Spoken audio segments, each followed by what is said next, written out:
సింగపూర్లో ఏపీ మంత్రి నారాయణ పర్యటన కొనసాగుతోంది. ఉదయం అక్కడ ఆల్బా వేస్ట్ మేనేజ్మెంట్ ప్లాంట్ని పరిశీలించిన మంత్రి అత్యాధునిక వాహనాలతో చెత్త సేకరణ విధానాన్ని పరిశీలించారు. రాష్ట్రంలోనూ వేస్ట్ టు ఎనర్జీ కార్యక్రమంపై ప్రభుత్వం దృష్టి పెట్టిందన్న మంత్రి సింగపూర్ అనుసరిస్తోన్న పద్ధతుల్ని పరిశీలిస్తున్నామని చెప్పారు.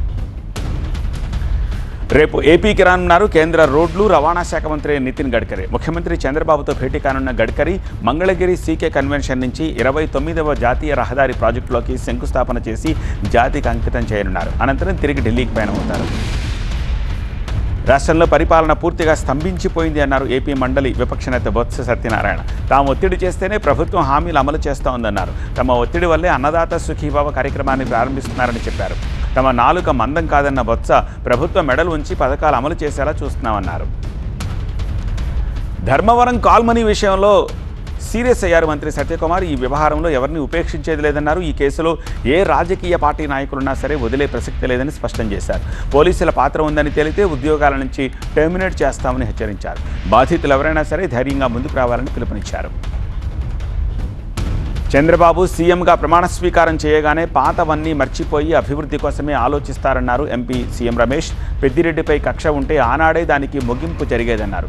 అశోక్ గజపతిరాజు లాంటి వారికి కూడా కేసులతో ఇబ్బందులు పెట్టిన చరిత్ర గత ప్రభుత్వానిది అన్నారు.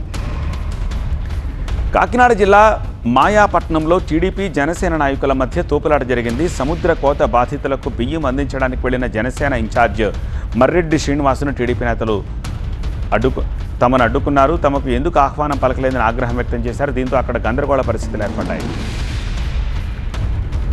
ఇచ్చిన మాట ప్రకారం కూటమి ప్రభుత్వం పెన్షన్లు పెంచిందని చెప్పారు. చిలకలూరిపేట ఎమ్మెల్యే ప్రతిపాటి పుల్లారావు. స్థానికంగా పలు వార్డుల్లో ఎన్టీఆర్ భరోసా పెన్షన్ను పంపిణీ చేసిన ఆయన త్వరలోనే సూపర్ 6 గ్యారంటీలన్నీ అమలవుతాయని చెప్పారు.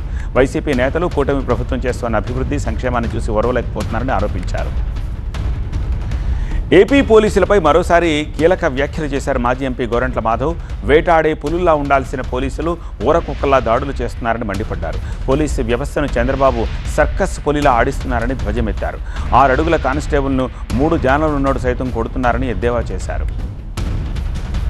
తిరుమల తిరుపతిలో అంటరానితనం కనపడుతోంది అన్నారు కేంద్ర మాజీ మంత్రి చింతామోహన్ రెడ్డి. తిరుమలలో ఎస్సీ ఎస్టీ బీసీలకు ఉద్యోగాలు కల్పించాలని డిమాండ్ చేశారు. 11 ఏళ్లుగా ధనవంతులకు 14 లక్షల కోట్ల రుణమాఫీ చేసిన కేంద్రం పేద మహిళలను మాత్రం పట్టించుకోలేదన్నారు.